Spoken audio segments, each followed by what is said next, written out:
एक समय की बात है। किसी राज्य में एक व्यापारी रहा करता था। उस व्यापारी की एक छोटी सी बेटी थी जिसका नाम था एला। एला बहुत ही प्यारी और नेक बच्ची थी। उसके पिता उससे बहुत प्यार करते थे और उसकी सारी जरूरतें पूरी करते थे। लेकिन एला की जिंदगी में एक चीज की कमी थी, वही थी उसकी माँ जो उसे छोड़कर भगवान के घर चली गई थी।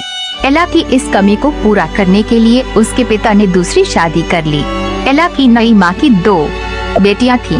वह बहुत खुश थी कि माँ के साथ साथ उसे बहनें भी मिल गई थी। दोनों बहनें बहुत घमंडी थी, लेकिन एला उनसे प्यार करती थी और अपनी नई माँ को भी बहुत चाहती थी। एला की खुशियाँ ज्यादा दिन टिक नहीं पाई। एक दिन जब उसके पिता अपने काम से किसी दूसरे शहर गए तो फिर कभी वापस नहीं आए। एला पर तो मानो मुश्किलों का पहाड़ टूट गया हो। पिता का साया सर से उठते ही उसकी माँ और बहनें उसके घर की मालकिन हो गई और एला के साथ नौकरों जैसा बर्ताव करने लगी। उन्होंने घर के सारे नौकरों को निकाल दिया और अब एला ही घर का सारा काम करती। उसकी बहनों ने तो उसका कमरा भी उससे छीन लिया और उसे कोठरी में रहने के लिए छोड़ दिया।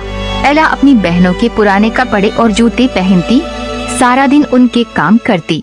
कभी कभी तो एला इतनी थक जाती कि अंगीठी के पास ही सो जाती। अक्सर एला जब सुबह उठती तो अंगीठी की राख उस पर पड़ी होती। उसकी बहनें उसे सिंड्रेला कह के चिढ़ाती और इस तरह उसका नाम एला से सिंड्रेला हो गया। एक दिन राज्य में ऐलान हुआ कि महल में एक बहुत बड़ा आयोजन है और राज्य की सभी लड़कियों की बुलाया गया है ताकि राजकुमार अपनी पसंद की लड़की से शादी कर सके। राज्य की सारी लड़कियां बहुत खुश और उत्साहित थीं। सिंड्रेला और उसकी बहनें भी अपनी किस्मत आजमाने को बेचैन थी। लेकिन फिर सिंड्रेला की ये खुशी उसकी सौतेली माँ को रास नहीं आई और उसने सिंड्रेला को महल में जाने से मना कर दिया। बेचारी सिंड्रेला दुखी मन से फिर अपने काम में लग गई और सोचती रही कि इस वक्त उसकी बहनें क्या कर रही होंगी और राजकुमार देखने में कैसा होगा। सिंड्रेला जब इन ख्यालों में खोई हुई थी तभी वहाँ एक जादूगरनी आई। उसने सिंड्रेला को दुखी देखा तो उसकी मदद करनी चाहिए। सिंड्रेला ने सारी बात जादूगरनी को बताई।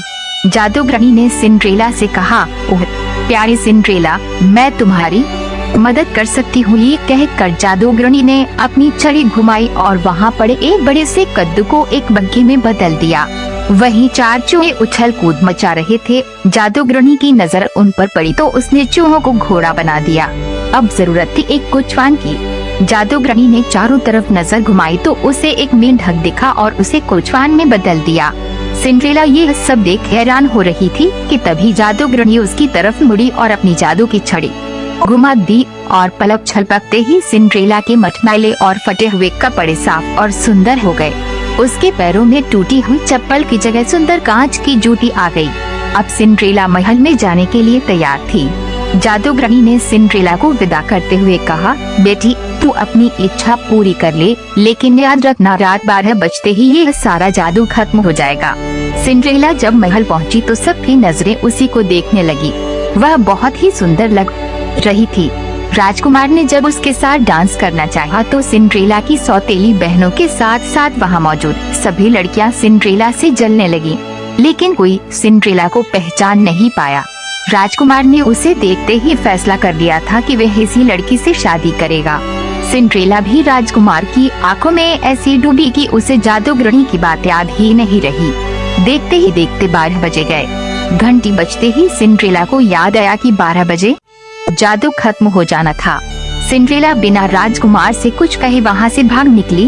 वह नहीं चाहती थी कि राजकुमार उसे उसके पुराने गंदे कपड़ों में देखे और उससे नफरत करे।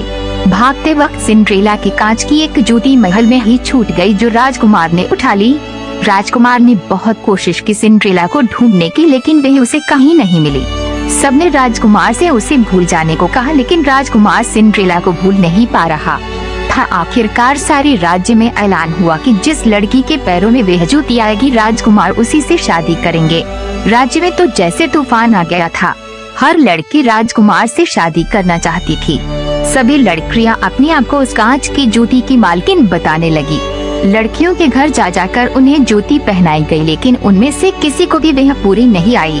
आखिर में सिंड्रेला की बहनों की बारी आई। दोनों ने हर कोशिश की जूती पहनने की, लेकिन कोई फायदा नहीं हुआ। अब सबकी नजरें सिंड्रेला पर रुक गईं। सिंड्रेला ने जब उसे पहना तो वह जूती उसके पैर में आ गई जैसे उसी के लिए बनी हो। सिंड्रेला की सौतेली माँ और बहनें हैरान और परेशान हो गयी। किसी को भी उम्मीद नहीं थी कि वे यह सुंदर लड़की सिंड्रेला हो सकती है। राजकुमार ने जब सिंड्रेला से शादी के लिए पूछा तो सिंड्रेला ने खुशी खुशी हाँ कर दी। अगले ही दिन बड़ी धूमधाम के साथ सिंड्रेला की शादी राजकुमार से हो गई। राजकुमार और सिंड्रेला एक दूसरे के साथ बहुत खुश थे और एक दूसरे को बहुत चाहते थे। दूसरी तरफ सिंड्रेला की सौतेली माँ और बहनों को सिंड्रेला के साथ बुरा व्यवहार करने की सजा के रूप में राज्य बाहर निकल कर जाना पड़ा। अगर स्टोरी वीडियो पसंद आया तो वीडियो को लाइक, चैनल को सब्सक्राइब करके बेल आइकन को दबा दीजिए।